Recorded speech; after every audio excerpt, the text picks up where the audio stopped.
ساتواں کام جو کل کرنے والا ہے وہ ہے قربانی کرنا۔ رسول اکرم صلی اللہ علیہ وسلم کا فرمان ہے، ان علی اہل کل بیت فی کل عام اضحیہ، ہر گھر پر ہر سال قربانی ہے۔ جس کے پاس طاقت ہے، جس کے پاس استطاعت ہے، اسے قربانی کرنی چاہیے۔ بلکہ آپ نے فرمایا من کان له سعة فلم يضحي فلا يقربن مصلانا، جس کے پاس طاقت ہے پھر بھی قربانی نہیں کرتا، اس کو چاہیے کہ وہ عیدگاہ بھی نہ آئے۔ تو قربانی یہ اللہ ذوالجلال کی رضا کے لیے اور اللہ ذوالجلال کی محبت حاصل کرنے کے لیے ان جانوروں میں سے کسی جانور کو ذبح کرنا ہے جن جانوروں کا شریعت نے حکم دیا ہے۔ لیکن یہ یاد رہنا چاہیے کہ یہ قربانی ابراہیم علیہ السلام کی سنت ہے، اور بعد والوں کے لیے بھی اللہ نے اسے باقی رکھا۔ وَتَرَكْنَا عَلَيْهِ فِي الْآخِرِينَ، ہم نے اس قربانی کو بعد والوں کے لیے بھی باقی رکھا ہے۔ یہ اللہ ذوالجلال کے شعائر میں سے ہے، نشانیوں میں سے ہے، اور اللہ ذوالجلال نے اس کا باقاعدہ حکم دیا ہے فَصَلِّ لِرَبِّكَ وَانْحَرْ، عید نماز بھی پڑھو، قربانی بھی کرو۔ تو قربانی کرنا اللہ ذوالجلال کے حکم کی تعمیل بھی ہے، بلکہ آپ صلی اللہ علیہ وآلہ وسلم نے اسی قربانی کی وجہ سے اس دن کو عظیم دن قرار دیا ہے، کیونکہ اس میں جانیں اللہ ذوالجلال کے لیے پیش کی جاتی ہیں۔ بلکہ رسول اللہ صلی اللہ علیہ وآلہ وسلم پر قرآن نازل ہوا ہے، وہ اس کی حکمت کو بھی بیان کرتا ہے۔ قربانی اس لیے کرتے ہیں کہ اس سے تقرب الہی نصیب ہوتا ہے، تقوی نصیب ہوتا ہے۔ لَن يَنَالَ اللَّهَ لُحُومُهَا وَلَا دِمَاؤُهَا وَلَكِن يَنَالُهُ التَّقْوَى مِنكُمْ، اللہ تعالیٰ کو تمہاری قربانیوں کے گوشت اور خون نہیں پہنچتے، اللہ تعالیٰ کو پہنچتا ہے تو تقوی پہنچتا ہے۔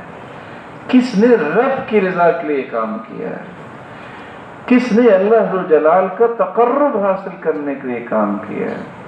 کون یہ چاہتا ہے کہ میں جان پیش کر کے اللہ کا محبوب بن جاؤں؟ اللہ ذوالجلال نے جہاں یہ مومنوں کے تقوی کے لیے اور اپنا تقرب حاصل کرنے کے لیے قربانی کا حکم دیا ہے، اس کی ایک حکمت یہ بھی ہے، جذبہ ایثار اور قربانی کو ہر سال زندہ رکھنا یہ شریعت کا مقصود ہے۔ یہی وہ جذبہ ایثار اور قربانی ہے جس سے معاشرے کے اندر خیر خواہی عام ہوتی ہے، جس کے ذریعے مومنوں کے اندر محبت بڑھتی ہے، جس کے ذریعے حسد رکتا ہے، جس کے ذریعے محرومیوں کے شکار لوگ جو ہیں وہ غلط نہیں سوچتے۔ آپ جب قربانی کر کے مسلمان بھائیوں تک گوشت پہنچاتے ہیں، رشتہ داروں تک پہنچاتے ہیں، پھر ایسے لوگ جو سفید پوش ہیں جنہوں نے کبھی ہاتھ پھیلایا نہیں ہے ان تک پہنچاتے ہیں، تو نہ جانے کتنے خوبصورت اور مثبت اثرات معاشرے پر مرتب ہوتے ہیں۔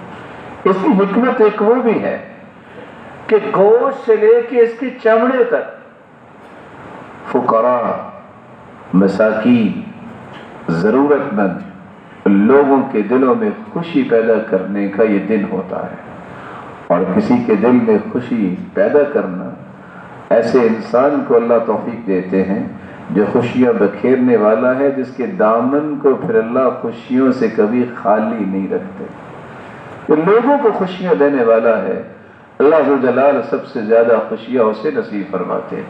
یہی وجہ ہے کہ آپ صلی اللہ علیہ وسلم سے جب سوال کیا گیا کہ اللہ کے پیارے پیغمبر، سب سے محبوب عمل کون سا ہے اور سب سے محبوب اللہ کے ہاں انسان کون سا ہے؟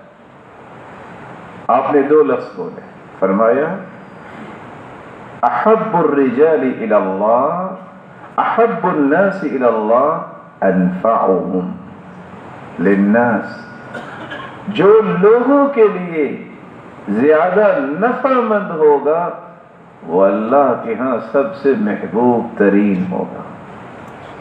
وَأَحَبُّ الْأَعْمَالِ إِلَى اللَّهِ، اور اللہ ذو جلال کے ہاں محبوب ترین عمل یہ ہے سرور تدخلہ فی قلب مسلم، کسی مسلمان کے دل میں تم خوشی پیدا کر دو۔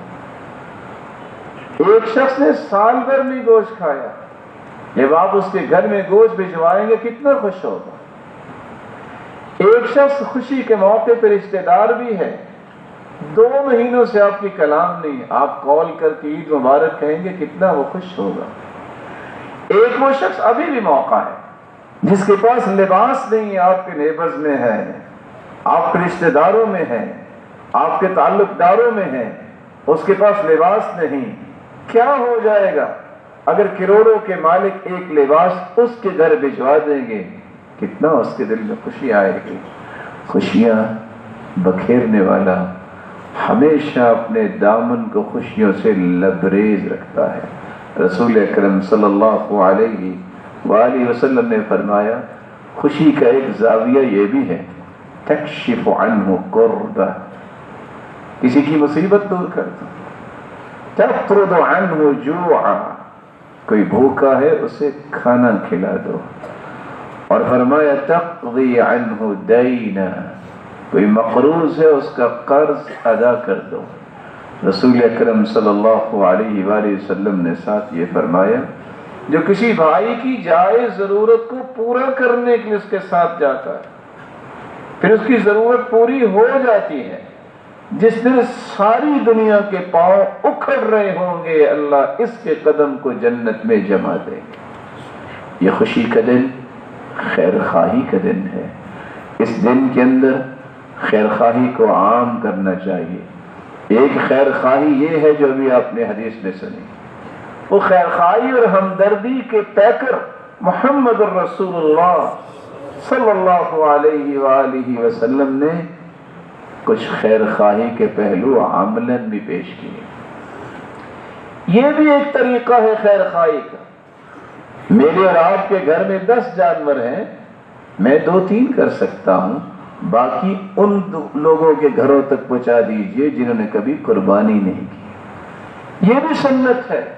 صحیح بخاری کی روایت ہے 5547، قسم النبی صلی اللہ علیہ وسلم ضحایا بین اصحابی، اللہ کے رسول صلی اللہ علیہ وسلم نے صحابہ میں قربانیاں تقسیم بھی کی۔ یہ جو ذہن بن چکا ہے کہ ہم نے 1 پاؤ یا 1 کلو گوشت دینا ہے اور اپنے گھر میں 10 سے 20 قربانیاں کریں گے، لوگوں کو پتہ چلنا چاہیے کہ کتنا مال ہے، اللہ مال میں اور برکت فرمائے، لیکن فخر سے کی گئی 100 قربانیاں بھی اللہ کے ہاں قبول نہیں ہوں گی۔ ریاکاری کی بنیاد پر، واہ واہ کے چکروں میں اور ناموری اور پیسے کی نمائش کی غرض سے قربانی کی گئی قبول نہیں ہوگی۔ بلکہ سنت یہ ہے کہ آپ خود قربانیاں کرنا چاہتے ہیں کیجئے، لیکن قربانیاں تقسیم بھی کیجئے۔ اپنے رشتہ داروں میں دیکھیے، اپنے نیبر میں دیکھیے، کون سے لوگ ہیں جنہوں نے کبھی قربانی نہیں کی۔ اگر ایک جانور ان کے پاس چلا جائے گا تو آپ میں کیا کمی آ جائے گی؟ کمی نہیں، بلکہ رسول اللہ صلی اللہ علیہ وسلم کی سنت کو زندہ کرنے والوں کے صف میں آپ کھڑے ہو جائیں۔ رسول اللہ صلی اللہ علیہ وسلم کا دین بتاتا ہے یہ 7واں کام قربانی کا جو کرنا ہے، اس میں ایک بات یاد رہنی چاہیے، قربانی کرنے والا موحد ہونا چاہیے۔ اگر آپ اللہ ذو جلال کی توحید کو نہیں مانتے تو یاد رکھیے گا اس قربانی کا کچھ فائدہ نہیں، کیونکہ قرآن یہ کہتا ہے ان صلاتی قل ان صلاتی ونسکی ومحیای ومماتی للہ رب العالمین، یہ میری نماز اور میری قربانی اور میری زندگی اور موت اللہ کے ہاتھ میں، اللہ کے لیے ہے۔ اس لیے تو فرمایا من ذبح لغیر اللہ فقد اشرک، جس نے غیر اللہ کے نام کی قربانی کی اس نے تو شرک کیا۔ بلکہ آپ نے فرمایا لعن اللہ من ذبح لغیر اللہ، اس پہ پھٹکار ہے، دھتکارا ہوا ہے، اس پہ لعنت ہے، وہ اللہ کی رحمت سے مطرود ہے، جو اللہ کے لیے نہیں غیر اللہ کے لیے قربانی کرتا ہے، گردن پہ چھری چلاتا ہے۔ اور یاد رکھنا چاہیے قربانی کرنے والے کو کہ وہ بدعت کے قریب رہ جائے، کیونکہ بدعت یہ ایک ایسی بیماری ہے شرک کے بعد کہ جب تک اس کو چھوڑا نہ جائے انسان کی کوئی دعا اور توبہ بھی قبول ہی نہیں ہوتی۔ اللہ عز و جلال نے رکاوٹ ڈال دی، پردہ لٹکا دیا ہے کہ جو بدعتی ہے اللہ عز و جلال اسے دیکھنا بھی پسند نہیں کرتا۔ اور آپ یہ بات سن کے حیران ہوں گے سیدنا حسن بصری رحمت اللہ علیہ کہ جو بدعتی انسان ہے لا يقبل اللہ حجا ولا عمرة ولا صوم ولا صلاة من صاحب بدعہ، نہ بدعتی کا حج، نہ عمرہ، نہ نماز، نہ روزہ۔ اللہ عز و جلال ہمیں بدعات سے محفوظ فرمائے۔ الفعل المخالف لرسول اللہ صلی اللہ علیہ وسلم، ہر وہ کام جو اللہ کے رسول صلی اللہ علیہ وسلم کی سنت کے مخالف ہو، متصادم ہو، متحارب ہو اور انسان اس کو دین سمجھ رہا ہے، یہ بدعت ہے۔ سادہ سی تعریف، ایسا کام کرنے والا ساری رات سجدے میں پڑا رہے اس کی تو توبہ ہی قبول نہیں، کیونکہ حدیث کے الفاظ ہیں اللہ عز و جلال ایسے انسان کی توبہ کو قبول نہیں کرتے۔ ان اللہ حجب التوبہ عن کل صاحب بدعہ حتی یدع بدعته، جب تک وہ بدعت کو چھوڑ نہیں دیتا اس وقت تک اس کی توبہ بھی قبول نہیں، باقی اعمال کیسے قبول ہو؟ پھر قربانی کرنے والے کو چاہیے بار بار دعا کرے یا اللہ تیری رضا کے لیے، اخلاص کے ساتھ یہ کام کر، کیونکہ رسول اللہ صلی اللہ علیہ وسلم کا فرمان ہے ان اللہ لا يقبل من العمل الا ما كان له خالصا وابتغي به وجهه، اللہ جلال سے وہی عمل قبول کرتے ہیں جو خالص اللہ کی رضا کے لیے ہوتا ہے، جس سے اللہ جلال کی خوشنودی مقصود ہوتی ہے۔ یہ قربانی کرتے وقت یاد رہنا چاہیے کہ کون سی قربانی کرنی ہے، جس کے اندر چار چیزیں ہیں۔ پہلی چیز، قربانی وہی اللہ کے ہاں قابل قبول ہوگی جس کے آپ مالک ہیں یا جس کے مالک بنائے گئے۔ چوری کی ہوئی قربانی، دھوس دھاندلی سے لی گئی، یا کسی کو دھوکہ دے کے قربانی حاصل کی گئی، یا کوئی بھی غصب کیا گیا جانور، آپ گوشت تو کھا لیں گے لیکن اللہ کے ہاں قربانی نہیں ہوگی۔ تو مالک ہونا یہ شرط ہے۔ کوئی مالک آپ کو بنا دے، تحفے میں دے دے، یا آپ اپنے پیسے سے خرید لیں، ہر وہ ناجائز راستہ جس کو شریعت نے حرام کیا ہے اس راستے سے حاصل کی گئی قربانی اللہ کے ہاں کوئی مقام حاصل نہیں کرے۔ دوسری بات، قربانی کا جانور وہ ہونا چاہیے جس کا تعین شریعت نے کیا ہے۔ وہ کون سے جانور ہیں؟ وہ اونٹ ہے مذکر اور مؤنث، وہ گائے ہے مذکر اور مؤنث، وہ بھیڑ بکری ہے مذکر اور مؤنث۔ قرآن مجید میں اللہ جلال فرماتے ہیں وَلِكُلِّ أُمَّةٍ جَعَلْنَا مَنْسَكًا لِيَذْكُرُوا اسْمَ اللَّهِ عَلَى مَا رَزَقَهُمْ مِنْ بَهِيمَةِ الْأَنْعَامِ، یہ مویشی، یہ چار پائے جن کو ہم پالتے ہیں، یہ پالتو جانور بہیمۃ الانعام، جس کا دوسری جگہ اللہ جلال نے ان 8 جانوروں کا تذکرہ کیا ہے 4 جوڑوں کا، یہ اونٹ ہے اور گائے ہے اور بھیڑ بکری ہے۔ امام نووی رحمت اللہ علیہ جو صحیح مسلم کی شرح لکھنے والے ہیں، وہ لکھتے ہیں الاجماع انہ لا یجزئ فی الاضحیہ الا الابل والبقر والغنم۔ اجماع اس بات پہ ہے کہ قربانی ہوگی تو اونٹ اور گائے اور بھیڑ بکری سے، وہ مذکر ہو یا مؤنث. تو ایک مسلمان کو اس بات کا خیال کرنا چاہیے کہ مجھے کون سا جانور ذبح کرنا ہے. بہت ساری آراء، بہت سارے موقف، بہت سارے جھگڑے، بہت سارے استدلالات سننے کو بھی ملے ہوں گے، پڑھنے کو بھی ملے ہوں گے، لیکن صرف ایک بات یاد رکھیے گا، دع ما یریبک الی ما لا یریبک. اس چیز کو لے لو جس میں کوئی بھی شک نہیں ہے، اور اس چیز کو چھوڑ دو جس میں معمولی سے بھی شک آ گیا. اور عبادات کا اصل مقصود تقوی ہے. اور تقوی کی اٹھان کیا ہے؟ لا یبلغ العبد، کوئی بھی شخص درجۃ التقوی، تقوی کی اٹھان اور بلندی تک نہیں پہنچ سکتا حتی یدع ما حاک فی صدری، جب تک سینے میں کھٹکا پیدا کرنے والی چیز کو چھوڑ نہیں دیتا. اگر آپ یہ کہیں گے کہ بھینس جو ہے وہ تو زکوٰۃ جب ہوتی ہے تو امام مالک نے کہا ہے کہ یہ بھی گائے کی قسم ہے، تو اسی امام مالک نے ہی لکھا ہے، ذرا پڑھ کے دیکھیے قربانیوں میں بھینس کا تذکرہ تو نہیں کیا. اگر کوئی آپ کو یہ کہہ دیتا ہے کہ اس کی قسم ہی ہے تو نیل گائے بھی تو قسم ہی ہے نا، لیکن کسی صحابی تابعی اور آج تک کسی نے کیا؟ اگر کوئی کہے کہ ہاں مسند فردوس میں حدیث بھی آئی ہے کہ اس نے بھی 7 حصے ہیں، یہ چیز اللہ کے رسول سے سندن ثابت نہیں ہے کہ آپ جیسے سمجھدار لوگ جو حدیث ثابت ہی نہ ہو وہ اس حدیث کو حجت بنا دیتے ہیں. ہمارا تو موقف یہ ہے کہ قرآن اور صحیح حدیث یہ مومن کا منہج ہے. اگر ایک چیز ثابت ہے شریعت میں تو میں اور آپ جرت کیسے کر سکتے ہیں کہ ہم نہیں مانتے؟ پھر ہمارا ایمان کیسا ہے؟ تو ان جھگڑوں سے نکل کے انسان کو صحیح راستہ اختیار کرنا چاہیے. تیسری بات، اس جانور کی عمر کا بھی تعین کیا ہے شریعت نے. عمر کیا ہونی چاہیے؟